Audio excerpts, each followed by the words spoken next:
Well, 30 years ago, Las Vegas fell in love with a basketball team, and they won it all. The Rebels were one of the best teams in college basketball, and they also had a reputation that kind of followed them. Now we welcome the Raiders. As Ron Futrell tells us, both teams had a reputation as rebels. I think it's awesome because you have an outlaw franchise, in a rebel town.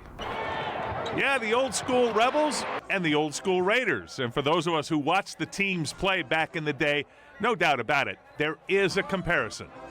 Trying to compare the two teams, organizations, dynasties on the rise. I mean, basically, the Tuck rule is to Raider fans as Greg Anthony fouling out it was against Duke.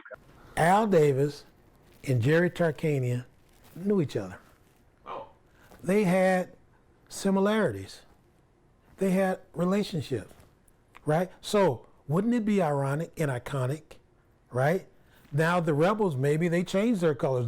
They're wearing some black something like, I don't know what they were doing, but maybe they go to silver and black.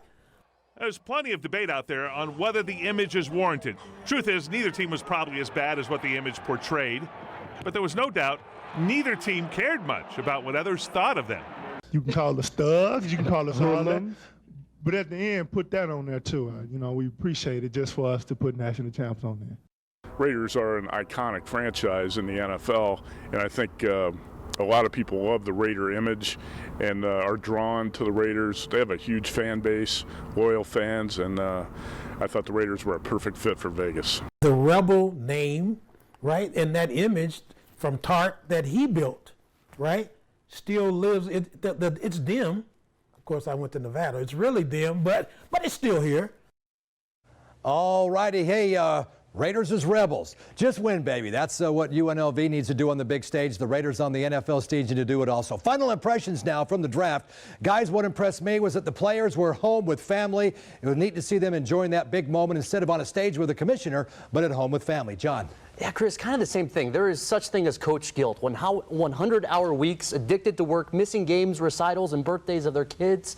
Yesterday, they were dads and husbands having high-fiving and hugging moments of their own. It may be the only time we'll ever experience that during draft time. Ron? Okay, John, the pick of Damon Arnett midway through the first round, there will be a lot of scrutiny for a couple of reasons. One, the guy was thought to be a late second rounder going so early. And second, this was one of those draft picks the Raiders got from the Bears for Khalil Mack.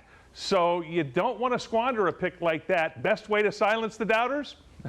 Have Arnett come out and play like a first rounder. Kevin? Well, Ron, what impressed me was the broadcast. It was almost seamless. I can't even begin to imagine how much prep time and work that took, but the real MVPs last night were behind the scenes, the directors and producers, and of course the IT guys. Chris? Oh man, it was so much fun. Hey, we have run out of time. I want to thank the entire 8 Sports Now team for a terrific week. 8 shows later, I hope we've got you ready for the Raiders to roll into the greatest city in America, the sports and entertainment capital of the world.